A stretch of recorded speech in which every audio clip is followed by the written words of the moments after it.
من مكة أهلك الله أصحاب الفيل. خارج مكة. أين؟ اسم بداية دخول يعني بداية دخول مكة. أين ما اسمها؟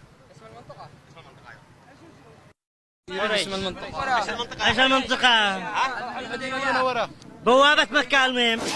أين أنزل الله العذاب على أصحاب الفيل في مكة؟ أين؟ في عند البيت. لا مش عند البيت. نعم يا حاج أين؟ عند البيت. الله جايز الآن على طول. الله الشرقي إلا عيد أين مكة بالضبط؟ في هذه ما شاء الله. في الحبشة. في الحبشة.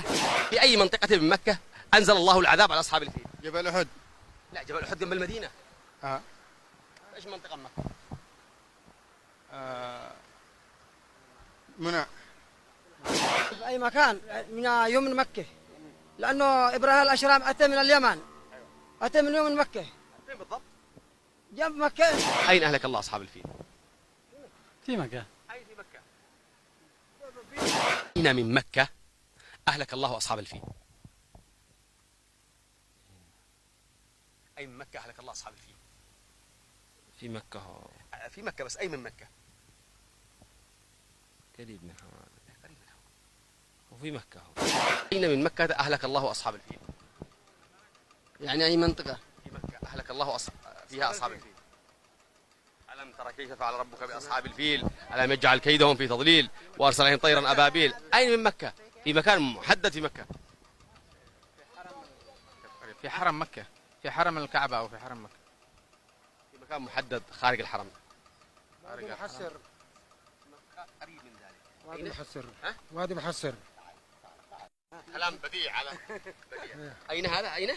وادي محسر. وادي المحسر. أيوه. أين يقع وادي المحسر بالضبط؟ صح. بمنى. جنب منى. كلام سليم. إجابات سليمة أخونا هذا ما شاء الله.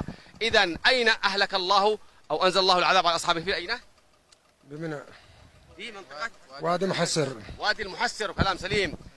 المكان الذي أهلك الله فيه أصحاب الفيل هو وادي المحسر، وهو واد يقع بين منى ومزدلفة، وهو الذي أهلك الله في أصحاب الفيل.